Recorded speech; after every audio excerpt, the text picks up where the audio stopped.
Emilie. Hi. How are you? Good, how are you? I'm so excited to have you on. This is like such a long overdue thing. Oh, as soon as I heard about you guys joining DXP, I was like, I need to get you guys. I need to talk to these people and actually make time out of my day to listen to what you guys have to say. Yeah, we love talking to people. Usually we just kind of hang out and do our thing in the dark. And all the darks, all the going darks.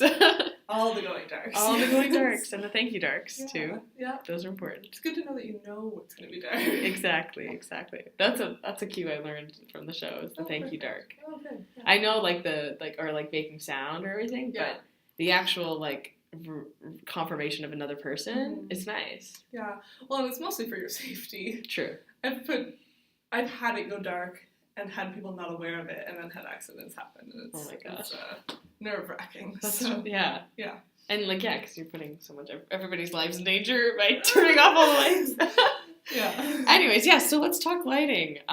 So you were the lighting designer for Deimos X Phobos. Yes. A work that I was involved in, curated by Alex Black, that we performed at the Citadel about 2 weeks ago or so now already.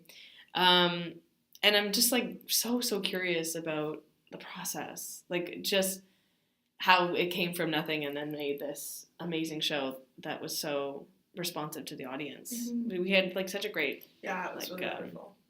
Sort of not backlash. What's the better word for it?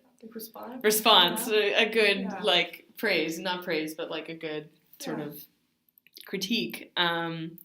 So, and first of all, how did you get involved? Did Alex call you up? Yeah. Did he? Way back a long time ago, when Alex was talking about doing a show, and probably a dance show for his ISP, he just had some really cool ideas, and he wanted to talk them through with somebody that does design. And I've previously done set design. I don't really do that much anymore, but okay. And I touch projections just a little bit. So we were just talking through different ideas, and it's really funny to think of where we started with that idea, design-wise at least, to where we ended up. And there are aspects of it that made it through and aspects that didn't, but that's, creating a piece. So. Right. But so I guess I probably started talking about it last February. Okay, so a year. Yeah. A full year. Yeah. But did you think maybe he was sort of one of the few people he came to you first almost? Yeah, I think he came to me first just to talk through the ideas and say cool. What would be feasible for designing a piece like this. Yeah. How much budget would it take to do these certain things? Just because I've done that a little bit more. You guys are in the same class too. We are in the same class. So you've known each other for a while. Yeah, we got really close this summer. Nice. He worked for the day camp for Ryerson, and I was Michael Bergman's research assistant, so we were working in the atrium all together. Nice. Yeah. Isn't that great? And it was really great. Magical things happen. Yeah. Yeah. Cool. Yeah. But so probably a full year now, and then there was a big long break where we didn't really talk about it, and then the partnership with Near Far got formed. And Rachel and Tavia, Yeah, and then that whole ball started rolling. And then and then we came on board. Yeah, I was talking to Diego and Ocean, and they said that they hadn't gotten on board until December. Yeah, no, this was very few late. months. But they totally stepped up and created such a big job soundtrack to that whole piece. I'm wondering if maybe we can talk about, because I think if you can't see something happening, and this is such a simple thing, right? Yeah. You'd know that, but if you can't see something happening, it totally changes the way you view it as an audience member. You could still sort of be there in the space and witness something, but the exact sort of shape and architecture of the body of the performer is so specific. Yeah. And so that's where your job comes in, I guess. Yeah.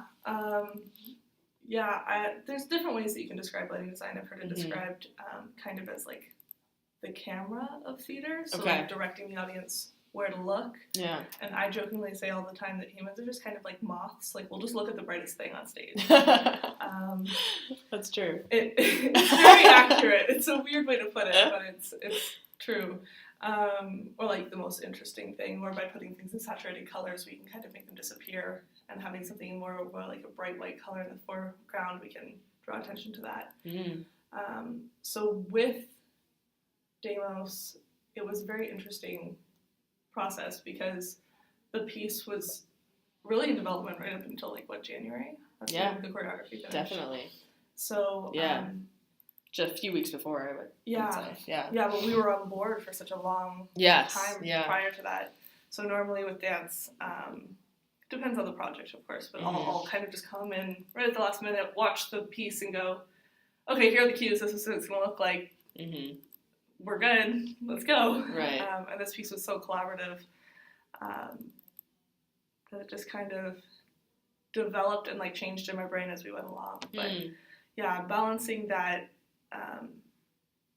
keeping the figure of the dancer while still almost wanting to feel inhuman. Yes. For this piece was a really interesting challenge. Mm-hmm. Because when you want to sort of for the audience, when you want to present something to them, you want it to be in the best way, in the most optimal way, all the possibilities. And that all ties in with choreography, where they're going to be moving, where they're standing spatially to the other people. But let's talk maybe about a little bit more theater and acting. Yeah. When you create a mood for a piece, and you say it's different for every project, of course, as it is. Yeah. I'm just wondering, because I'm involved in lighting my own piece. Yes, which is so exciting. Go me! This is going to be so bad. No, it's not. But I'm just curious about how you start that process of wanting to light something. Yeah, so my process has changed a little bit, probably in the last 6 months. There's a really, really good book that I have. Oh, good. Because I'm the biggest nerd and I read textbooks on lighting design. I love books, don't worry. Don't worry. So there's this really good textbook, and I think it's called Staging the Theatrical Production or something like that.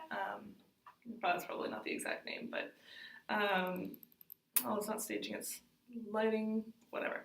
Not important. Some textbook that's some textbook. I can picture the cover exactly.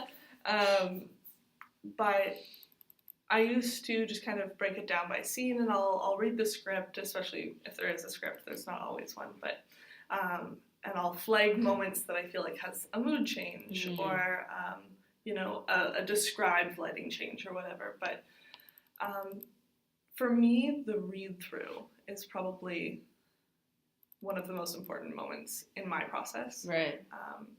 Because I get to see the initial reaction of how the actors or performers want to do a scene. Cool. And the way it feels in that room with just the raw energy, and then their first stumble through as well. And I don't know, I personally connect emotions to colors in different ways. And then there's a bunch of rules that we've been taught about, which colors complement each other.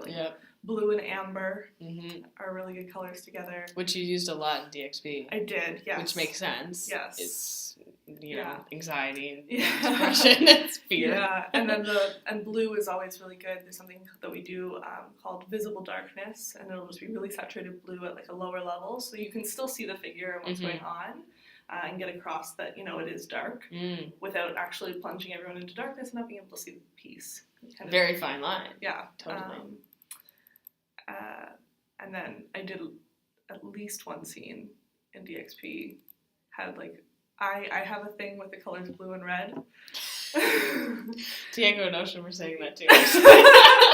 About Emilie's favorite. It's true. Her her usual. It's 3D glasses. I did that. Yeah, but it works. Yeah, I realized that this summer when I was doing Rock Bottom Movement, they had Fantasy Lover. Oh my gosh, you worked with Alyssa. Yes, I did. She's amazing. Incredible. Isn't she cool? Yeah. Such a big fan. We did Fantasy Lover here at Parados at the Rise School Performance, and then again at Summer Works, which was fantastic. One of the best experiences I've had. Yeah, working with such a creative, industrious sort of woman. Yeah, so wild and absurdist. Yeah, it's fun for lighting. Yeah, it kind of allows you just to throw out all the rules that you are supposed to follow or you've been told to follow, and just get creative. Love it. Yeah, that's so cool. Let's go back to the architecture of There's so much to unpack. Let's go back to like the architecture of like what a body looks like on stage. Because when you light from certain angles, as I've learned from Sholem, the shadow of the face or the shadow of certain parts of the body diminishes sort of what you can see from it. Yeah. Yeah, I mean, how do you do that? How do you figure that out in such a big scale of a big stage, right? Like, it's not like a camera. No, for sure. I think probably Shala mentioned that side light is everyone's best friend. It's the best. It's the sexiest, right? Yeah, it's the sexiest light. I love it. I've recently heard that mentioned too. Somebody was like, which light do we like the best? And we're like, side light. But yeah, so side light is really beautiful. It makes like everything look just like long and like highlighted, which is lovely, especially in dance.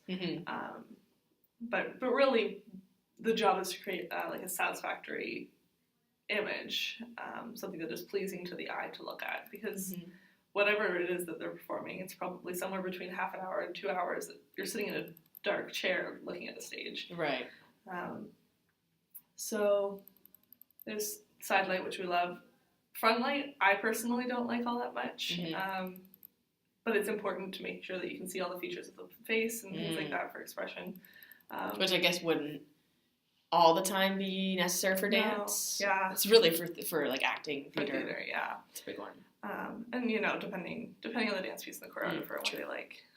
I guess important to note that, like, as a lighting designer, my biggest job is to create the vision that the director or choreographer or creator wants on stage. Right. And I can have my own visions as much as I want, but sometimes they just kind of get thrown out the window if it's not in sync with the other person's vision. Yeah, like, if we can maybe just switch topics. How do you come in and like put all this sort of info into someone who already probably has this like big dream of what they want? Yeah. Being able to match what they want, but also involve your own creative practice and process. Yeah, sometimes I have a lot more freedom than others. Right. Deimos was pretty good for that. Nice. I know Rachel and Tavia had like their specific ideas of what they wanted for like the motifs and the blackouts and the repetition there. But other than that, they were pretty like lenient on what they wanted for like exact looks. Cool. Same with Alyssa Martin and Rock Bottom. She had ideas, and we talked about in the early process about like what in Fantasy Lover there's like different storylines. Okay. Based on a character, and so we attached those storylines and those characters to like a color, and then those became repetitive through the piece. So usually I'll come in and talk with the creator about, you know, if they have specific moments that they want, which usually they do, or like one specific image that they've imagined. And then we'll just kind of talk through the piece, talk about like color or shadow or other things, and I'll get a feel for what they like, and then I'll watch the piece and usually have another meeting with them before we go into creating the actual cues. So it does involve a lot of you being there to see it. You can't really sort of... It's not like you can email this to someone and be like, I want this. I have tried. You tried. Trying to describe your... and it usually ends up being more, like, many more emails than was necessary. Right. We have a fun saying in the production program, which was, could this meeting have been an email, or should this email have been a meeting? And it's just true, because if you sent more than 5 emails on like one question, you probably should have just sat down in a room for 5 minutes. But True. I guess that makes sense. Yeah, a lot of the time, like right now I'm working on Classics, which is 2 shows, and I'm setting both of them. So because of that, Wow. Yeah, it's been a lot of fun, but very crazy. Yeah, because they're like full-length shows, each of them. Yeah, it's not like it's a half and half. No, they do have some cuts to them, but none that are like a whole act. Yeah, like so your brain is in like 2 different places. Yes, I keep extensive paperwork. Wow. Sometimes I do less paperwork. The textbook I was mentioning earlier has like examples of different paperworks that you can keep. One's called a cue master, and it's got a lot more information. So I'm keeping one of those for both shows right now. Wow. luckily they are classical theater, so they aren't quite as heavy into the cues as dance is. Okay. Because there doesn't need to be such dramatic changes constantly. True. But yeah, so those pieces, I've seen them both run through the show once, which I usually like to see a couple times, and then I've been given a rehearsal video to work off of. Yeah, I do that a lot for dance. Like I'm doing 2 choreo pieces, and I'm probably gonna get to see them run once, and then I'll have video. There's like no time to do any of it. No. Yeah, and I guess that would be different if you weren't in school. You would have all this time to do with yourself and also your job. Yeah. Yes, people joke around all the time, especially in the production program. They're like, yeah, when you leave, it's great because you just kind of go to work and you do your work and then you don't have to do homework. Yeah. What's that like? Yeah, I totally understand that. Yeah. Wow. And having to, like, a piece that's more classic, maybe it's been done before, so you have history of people who have lit it before and you could sort of play off that. Yeah, depending on the piece and the script as well. I try to stay away from watching videos of other pieces. Oh yeah? Does that help? Unless they've been like referenced very specifically by the director or something like that, just so that I don't get it in my head and go, oh, I really like that, and basically end up creating a carbon copy. Yeah. It's a big deal, eh? Yeah. I prefer not to do that.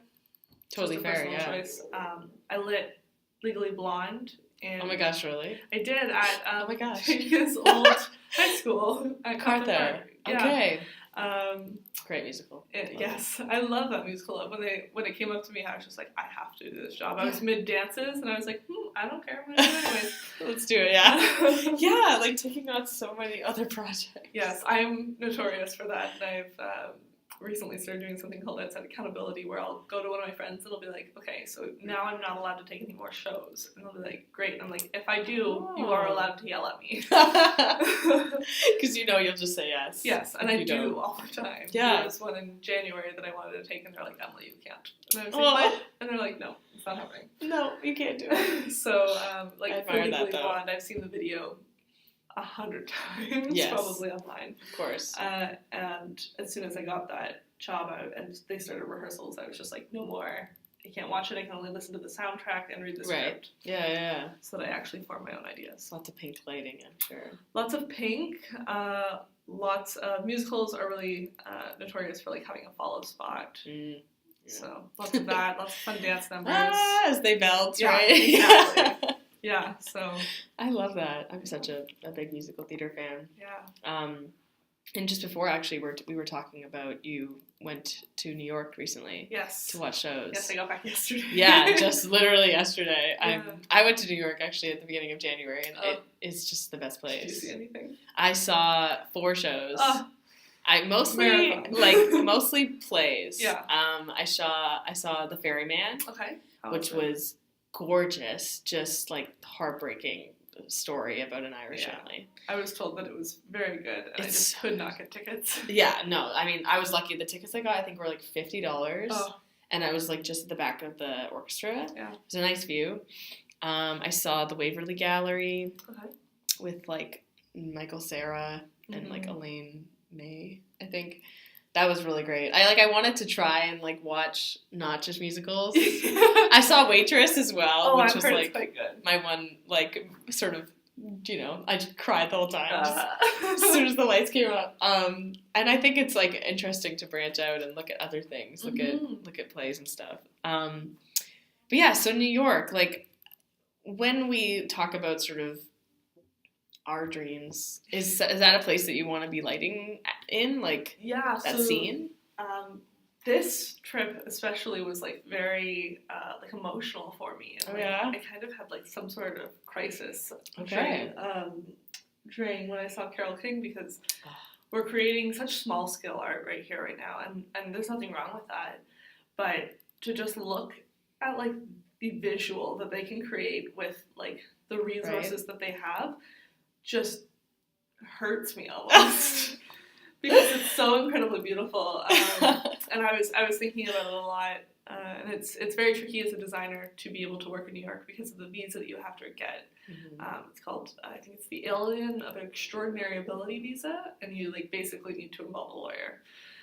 So you basically need to be like 1 in 1,000. they expect you to be able to prove that you are Yeah. like one of the only people that can do your job to this caliber.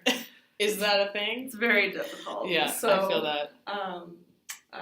But I was thinking about it, and I definitely think that I'd like to work at least as an assistant. Cool.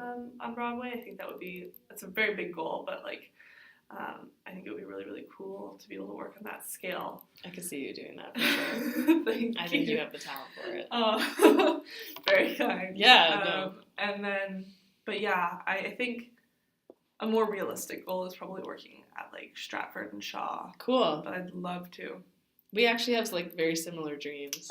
Yeah. Which is really funny. Like I definitely want to like audition and perform at Stratford and Shaw. I think it would be so fun to work as a Canadian, right? Yes, in exactly. Canada.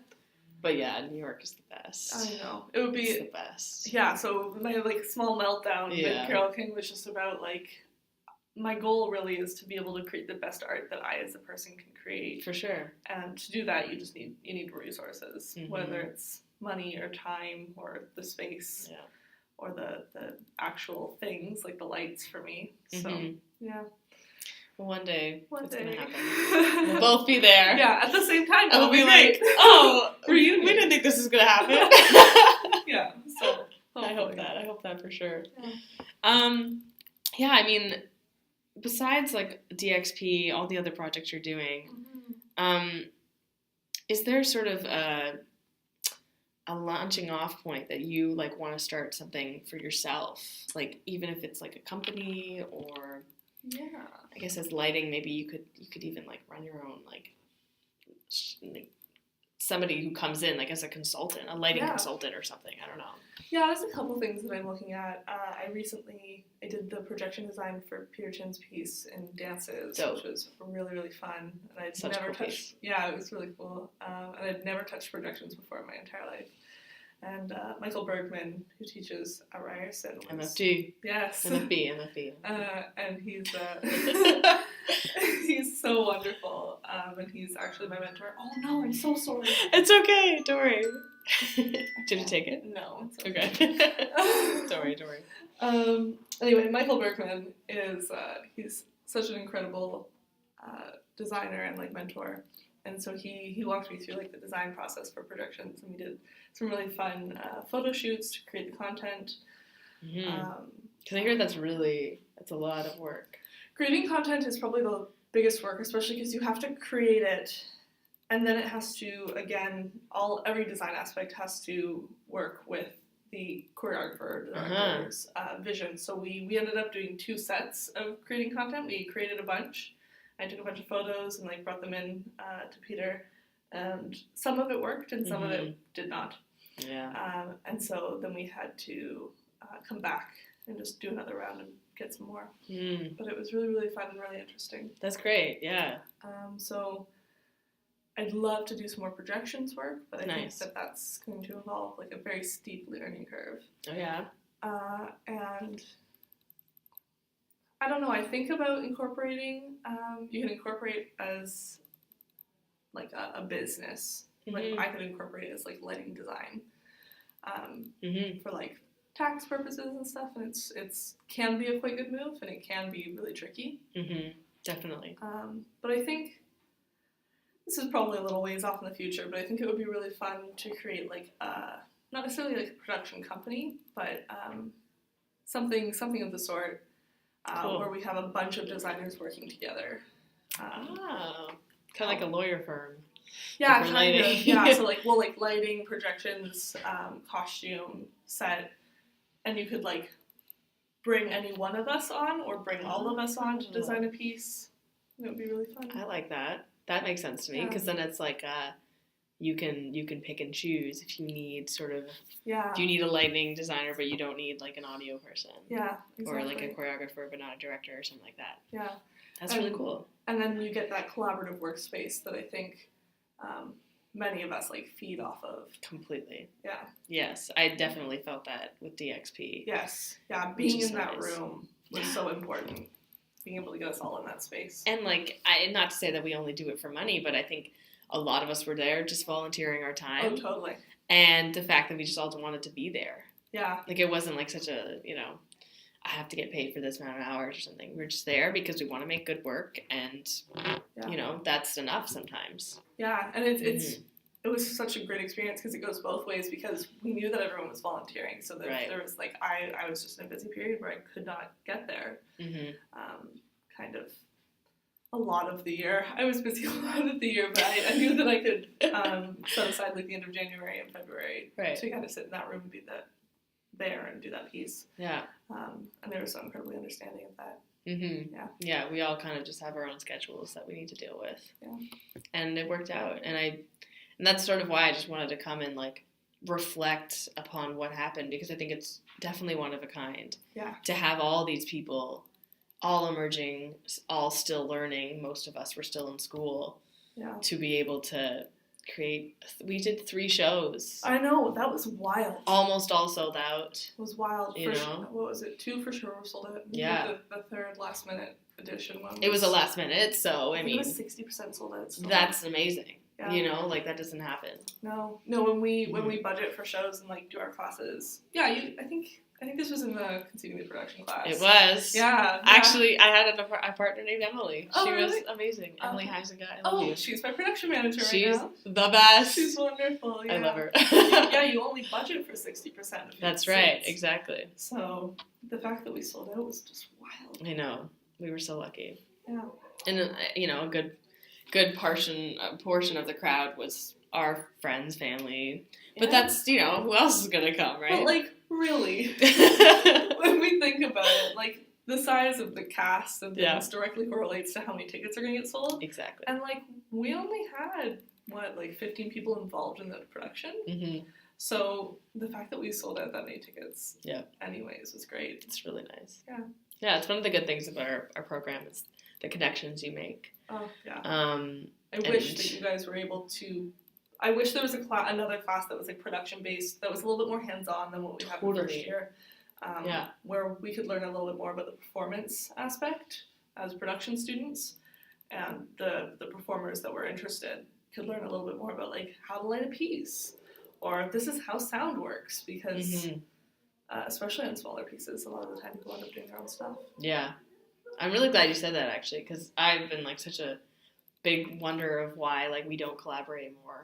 All 3 programs. You know? I don't know. It just doesn't make sense. Like we're all going to the same building. Yeah. I think it's probably just like we can collaborate as much as we want outside of the schedule, but I think because the school has such a wild schedule for like classes and things that it just doesn't end up happening. I know. I think it would be nice to try and make it, but I don't know how feasible that is. True. Very true. Yeah. Well, that's like basically all I wanted to ask. Is there anything you want to plug? Something that's coming up? I know you're so busy. Right now, the only thing I have like actually on the horizon is happening in April, so it's a little ways away. Sure. Yeah.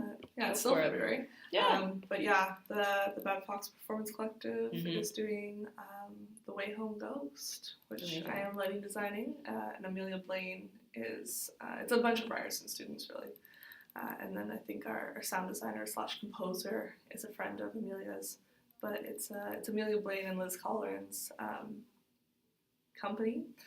Very cool. And it's really cool. And Ocean is doing the costuming. Yes. Yeah. That's so awesome. It'll be really, really wonderful. It's just all the family. Yeah, and it'll be at the Solar Stage, which I think is up just by St. Clair Station. I've never heard of that place. Solar Stage? Solar Stage, I think, yeah. Is it quite big? No, it's a smaller studio space, but bigger, I think, than what we've got at our Ryerson School. Everything is bigger than what we have at Ryerson. Well, let's be honest. Just a little bit roomier, and it's a really, really gorgeous space, so we're excited. Nice. Yeah. Oh, that's so great.